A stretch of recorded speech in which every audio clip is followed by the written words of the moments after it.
Tosca apresenta O Dragão do Norte.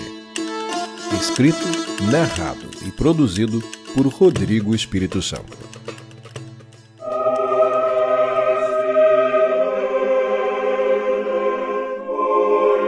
Capítulo 15. Carlos já não sentia mais os dedos. As amarras firmes em torno dos pulsos comprometiam a circulação do sangue. O cheiro de estopa fazia da respiração uma atividade desagradável. O cavaleiro procurava usar a audição para coletar informações sobre seu cativeiro.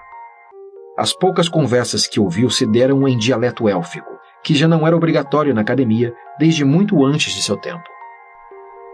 Um puxão forte tirou o saco da cabeça de Carlos. O sangue de seu ferimento na orelha havia coagulado e colado a estopa ao rosto. A força da puxada reabriu o ferimento, e um veio grosso de sangue desceu pelo seu pescoço. Carlos tentou abrir os olhos, mas um soco acertou em cheio sua mandíbula e o cavaleiro sentiu um rasgo se abrir dentro da boca. "Eu não falei que você podia abrir os olhos", disse uma voz ao mesmo tempo suave e assustadora. "Se quiser que sua estadia seja a menos dolorosa possível, você só vai fazer aquilo que lhe for ordenado. Entendido?" "Quem é você?" perguntou Carlos. Um objeto metálico acertou com força a perna ferida de Carlos e ele gritou em agonia. "É uma regra muito simples, até mesmo para humanos. Eu disse que você podia fazer perguntas? Autorizei que abrisse sua boca imunda? Eu apenas fiz uma pergunta objetiva. Sim ou não. Basta que você balance sua cabeça estúpida para comunicar que entendeu as regras.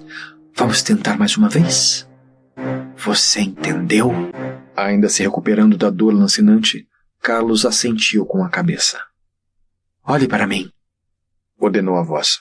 Aos poucos, Carlos levantou a cabeça e abriu os olhos, que demoraram a se acostumar com a pouca claridade do ambiente. O que viu foi uma forma feminina, de braços e pernas alongados e orelhas pontiagudas, saltando por entre os cabelos muito negros. O rosto era marcado por incontáveis lutas. Faltava-lhe um olho. O nariz e parte do lado esquerdo da face eram marcados por queimaduras ou cicatrizes. Era difícil dizer. O tapa-olho metálico era da mesma cor da armadura, negros como seus cabelos. "Eu sou Nebriniel, rainha de Doriath", disse a mulher, sentando-se numa cadeira em frente a Carlos, que permanecia deitado no chão do que parecia ser uma caverna. "Você, humano, invadiu nosso território, matou um dos meus guardas e um dos nossos irmãos amaldiçoados. Não sei quem você é ou seus motivos para estar aqui. Essa informação eu não tenho. O que eu tenho é isto." Nebriniel abriu uma das mãos e mostrou a cruz de prata que Carlos usara para matar o lobisomem. "Esta é uma cruz de prata com uma adaga secreta. A não ser por ocasiões muito particulares, como as que tivemos esta noite, não é uma arma muito prática. Mas é um objeto simbólico. É um presente do rei de Veracruz. Um presente de formatura para um grupo muito seleto de pessoas. O que me leva à nossa primeira pergunta. Ou você roubou esta cruz, ou você é uma dessas pessoas que foram presenteadas." Carlos olhou fixamente para a cruz e depois para o olho bom da elfa. Diante do silêncio do cavaleiro, Nebriniel atingiu-lhe o rosto com as costas de sua manopla. 3 cortes vermelhos se abriram. Calmamente, ela voltou à sua cadeira. "Regras, não se esqueça das regras", disse num tom professoral. "Eu tive um mentor na minha juventude que acreditava que a maior qualidade dos humanos era a facilidade com que seus cérebros inchados se adaptavam a situações diversas. Administrado corretamente, um homem implorará por beber mais uma dose de veneno." "É verdade. Eu já tive homens em minha câmara de tortura que pareciam sentir prazer até o último segundo antes da morte. Eles gritavam, se contorciam e imploravam.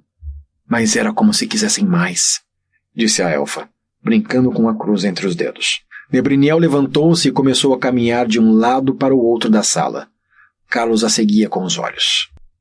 Achava que essa perversão fosse algo típico do homem. Algumas criaturas simplesmente são peçonhentas. Fazer o quê? Um dia, meu pai me acordou e pediu que eu me trancasse no cofre. Nossa mina de Naurondo estava sendo atacada. Foram as últimas palavras que eu ouvi do meu pai. Nebriniel apertou a pedra no crucifixo e acionou a lâmina. Os anões buscavam o controle da nossa mina. Foi a primeira vez que pandorianos e elfos lutaram juntos. Não lado a lado, mas contra um inimigo comum. Os anões não estavam esperando por isso. Nós resistimos. Você deve estar se perguntando, foi isso que aconteceu com seu rosto? Foi isso que aconteceu com meu rosto. O que acontece quando você soma um anão sádico, uma clava com espinhos e o rosto da filha do último rei elfo? A elfa fez uma reverência sarcástica. Sabe o que é pior? Não foi uma luta limpa. Os anões já batiam em retirada. Nossa resistência já começava a celebrar vitória. Então, os cavaleiros do rei apareceram. Eu matei o primeiro, degolei o segundo, o terceiro me pegou. Bem aqui. E apontou de forma vaga para as costas. Quando caí, eles me aprisionaram. Só aí o chefe anão chegou com toda a sua coragem. Não foi uma derrota. Foi uma sessão de tortura. A elfa ficou um momento em silêncio. Carlos tentava montar os pedaços do quebra-cabeça e decidir em quem confiar. Mas sabe o que eu aprendi com isso tudo? Aprendi que a capacidade de adaptação não é uma exclusividade dos homens. Os cérebros dos elfos também transformam a adversidade em força. A dor que sinto cada vez que respiro ou quando uma lágrima tenta correr do meu olho morto. A lembrança de meu pai. Isso me motiva. Foi assim que reconstruí a tribo. Aprendi a lidar com os pandorianos. Tudo para aguardar a chance que um dia bateria à nossa porta. Esse dia chegou, cavaleiro. Você vai ser a chave da vingança dos Doriath. O que você quer? Perguntou Carlos. O que o traz à minha mina? Carlos considerou as possibilidades. Poderia mentir, mas talvez a sinceridade fosse mais producente. Preciso das suas reservas de Naurondo. Precisamos delas para combater uma ameaça para todo o reino. Ameaça? Perguntou Nebriniel. Um dragão do norte chamado Yossam. Talvez já tenha ouvido falar. Não me interessam os delírios do seu rei, respondeu a elfa. Ou talvez me interessem sim. Acho que podemos chegar a um acordo, reconsiderou. Que tipo de acordo? Você me traz a cabeça do chefe anão, e eu lhe entrego todo o Naurondo que quiser. E se eu disser não? A elfa cravou a adaga de prata na coxa de Carlos e ele urrou.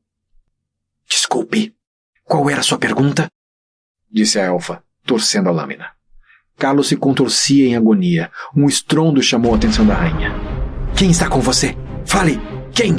Perguntou Nebriniel, tirando e recolocando o punhal na coxa de Carlos, que agora sangrava profusamente. Carlos gritava e, ao mesmo tempo, ria. Lá que você tinha razão, já estou me adaptando. Riu Carlos, soando completamente louco. Nebriniel deu-lhe um soco no olho e correu para fora da caverna. Uma lâmina gigantesca passou rente à entrada exatamente quando a elfa se aproximava, e por pouco não a atingiu. Um couraçado corria e pisoteava elfos sem distinção, enquanto seus braços giravam, brandindo uma espada que ceifava tudo pelo caminho. Na cabine de comando, Lume se concentrava para manter a máquina em ação, sacudindo o tronco para criar movimento nos braços desgovernados. Dentro da caverna, o cavaleiro percebeu a chance. Com o crucifixo ainda encravado na perna, ele se encolheu na posição fetal e abocanhou o artefato. Com o puxão, ele saiu e um pouco de sangue jorrou num chafariz. Carlos cuspiu o crucifixo no chão e se virou para tentar alcançá-lo com os dedos. Em instantes, já trabalhava em cortar a corda que envolvia seus braços. Do lado de fora, uma chuva de flechas fracassava em levar perigo a Lume. Mas era uma questão de tempo, até que os elfos desenvolvessem uma estratégia para derrubar o couraçado desgovernado. Alguns tentavam escalar as máquinas, mas as superfícies lisas dificultavam o ataque. Lume olhou para o chão e viu uma mulher de tapa-olho arremessar uma bola em sua direção. A pequena esfera, do tamanho de um melão, entrou em combustão ainda antes de chegar ao seu alvo. Agora era uma bola de fogo prestes a atingi-la. A garota flexionou os joelhos do encouraçado para fazer a máquina saltar. No entanto, o peso da espada fez com que as pernas subissem perpendiculares aos braços, deixando o corpo do couraçado paralelo ao solo. Lume girou as manoplas e aplicou um voleio na bomba incendiária, chutando-a na direção do acampamento dos elfos. A bomba explodiu a poucos centímetros do chão, pulverizando algumas dezenas de elfos. O couraçado caiu no solo como um peixe morto, numa explosão de poeira e sons metálicos. Nebriniel não ouviu o próprio grito diante da morte de tantos irmãos. Seu ouvido ainda zumbia com o impacto da explosão, o que não a impediu de saltar na direção do couraçado caído, pronta para destruir a máquina assassina com suas próprias mãos. No acampamento, pedaços de corpos carbonizados e gemidos agonizantes pintavam uma cena devastadora. Os sobreviventes começavam a se levantar em meio à tragédia. Alguns tentavam ajudar os mais feridos, outros buscavam suas armas para retaliar os invasores. Triondel, o cozinheiro, era jovem. Não tinha vivido os horrores dos ataques dos cavaleiros, mas conhecia as histórias, ouvira os relatos dos mais velhos sobre o bom coração do rei morto e sobre a lendária beleza da princesa Nebriniel. Agora ele estava cercado de morte e dor. Suas costas ardiam, a pele queimada pendurada como trapos. As juntas dos seus dedos esbranquiçadas em torno do cabo de sua espada. Seu corpo tremia de frio, de trauma e de ódio. Antes de dar seu primeiro passo em direção à vingança, Triondel percebeu uma esfera rolando pelo chão até chegar aos seus pés. Bastou o elfo baixar os olhos para perceber que se tratava de uma segunda bomba. Na entrada da alta caverna onde os prisioneiros eram mantidos, viu um homem ao lado de um cesto de esferas explosivas.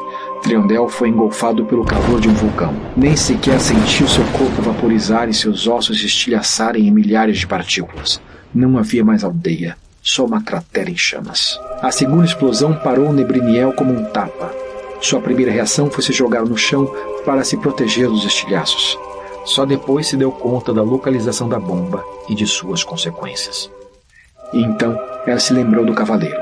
A elfa se virou para a entrada da caverna e encontrou Carlos a 3 passos dela. Sua adaga de prata abriu o pescoço da rainha elfa como um envelope. Carlos jamais esqueceria a expressão no rosto de Nebriniel. Não havia surpresa, não havia reação. Seu olhar expressava um implorar perdido. De joelhos diante do cavaleiro, a solitária rainha elfa sufocava em sangue e lágrimas. Carlos deixou-a morrer só e em silêncio.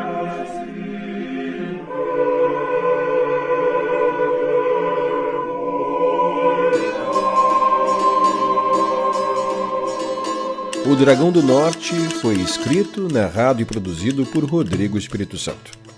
Esta é uma produção da Tosca Literatura. Obrigado e até a próxima.